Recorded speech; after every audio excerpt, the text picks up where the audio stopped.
Thank you for tuning into my Minds channel. This is at The Real Beelzebub. Once again, thank you for tuning in. This is my third edition to my 31 Phobias project. This is the fear of being abducted. Now, ALLPHOBIA is the fear of abduction. Now, it's the fear of being taken, kidnapped. Now, whether it's kidnapping, an abduction, whatever, the fear of being taken against your will is a phobia that should be taken very serious. ALLPHOBIA is a serious condition. The thought of anybody ever kidnapping you, taking you against your will, hardly ever crosses the minds for most people today, and I italicize on the word most, because an actual abduction, kidnapping happens nearly every day, more times than most people would like to think. But being kidnapped and being abducted are two totally different situations. Being kidnapped, the news media usually reports of a kidnapping or a near kidnapping on a daily basis. But even though, as often as the news media misinforms its viewers, unfortunately these reports are true.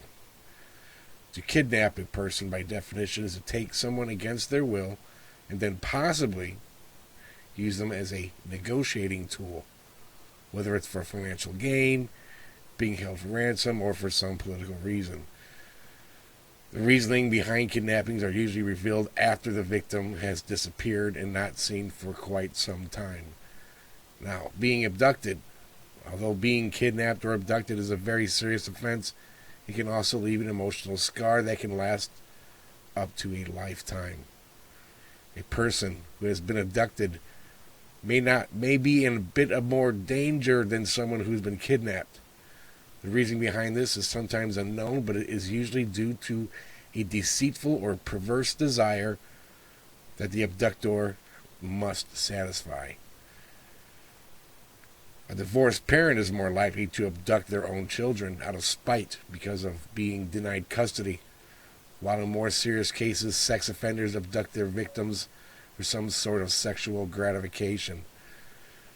Now, targeting and abducting victims. Now, how does an abductor choose its victim? And how do you defend yourself against an abduction? Be aware of your surroundings.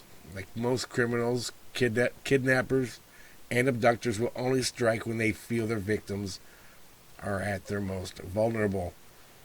It's a cowardly act, but it does seem most effective. Abductors usually choose their victims they feel they can overpower physically. Kidnappers thrive on fear. Causing others to fear them gives them a sense of superiority, a sense of power. Most kidnappings involve children. Children from infancy to about 6 years old are usual prime targets. But in reality, being abducted has no age limit. Approximately over 2,000 children are being reported missing each day. Shocking. Defending yourself against an abduction or kidnapping isn't all that difficult. Being around people is the number one defense when defending yourself from a possible abduction, kidnapping. Making a lot of noise if you feel you're about to be taken against your will is also a good defense. However, drawing attention to yourself when in a time of need isn't always as easy. You are more likely to get help from people by yelling out fire than you are by simply yelling help. Sad but true.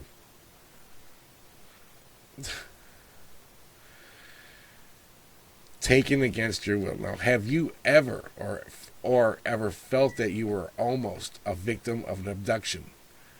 Now, 20 people who took this survey, and I'll pop up the short link in a moment here. Out of 20, 45% of them said yes, while 55% said no. Crazy. That's absolutely insane. Here's the short link, by the way. Now, let me continue on here. Show no fear. In actuality, let's see, hold on. In actuality, there isn't anything to fear anyway. Go about your daily life, do your normal routine, and always be aware of your surroundings. If something or someone doesn't look right, it probably isn't. Avoid it, then report it. Bring the situation to the attention of others that something isn't right. The odds of you being abducted now is 1 in 610,000 for the normal person.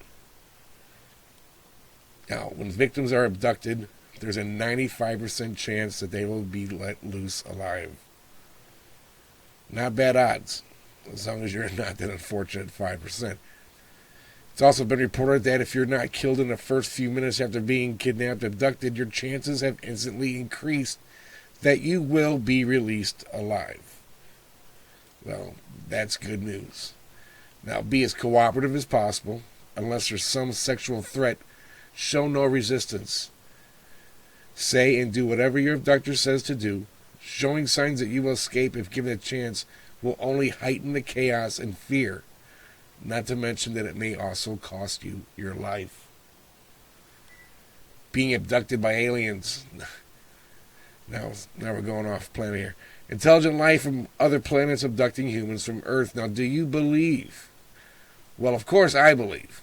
That's me. Now, I feel that if you think we humans are the only living beings in the entire universe, I consider you very narrow-minded.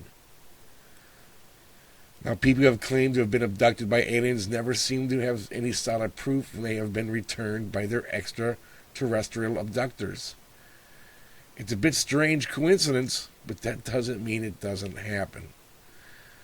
Unfortunately, there are people out there who have claimed to have been abducted by extraterrestrials, only to find out later that they were mistaken or just plain out lied to the public.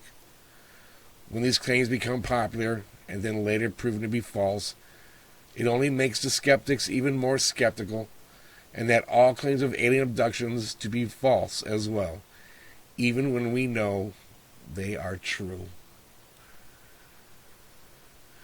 Alien abductions. Now, why do aliens abduct humans? Experimentation. Now, most people who believe that alien abduction is also believe that this is done in order to do experiments on us. Exactly what kind of experiments varies from abductee to abductee. Some even say that they were even probed. But there are also abductees who claim that no experiments were performed on them whatsoever, but were scanned and observed instead. Most abductees experienced a time lapse. What seemed like hours to the abductee were actually gone for days when they were finally returned. Some believers suggest that extraterrestrials abduct humans just because they can. These believers also suggest that our existence to these higher beings. Now, checking in on their investment, there are even a few believers out there that suggest that we are genetically grown for a purpose, or no purpose at all. They believe that there are beings exactly the same as us genetically, but live on another planet and are just checking in on their investment. It's also been suggested that Jesus Christ was an extraterrestrial, or just a crazy man, because of his abilities, especially the ability to heal he performed on a regular basis. Now, are you a believer? Not in Jesus, but do you believe in extraterrestrials? Not too many participated in this poll, but out of 4 people, 3 of them believe in extraterrestrials. That's awesome. Now, this content is accurate and true to the best of my knowledge. It is not meant to substitute for formal and individualized advice from a qualified professional. Thank you for tuning in. I appreciate it very much. And if you wouldn't mind, hit that subscribe button. Give a thumbs up also. I appreciate it very much, and I will see you again on my 31 Phobias project number 4.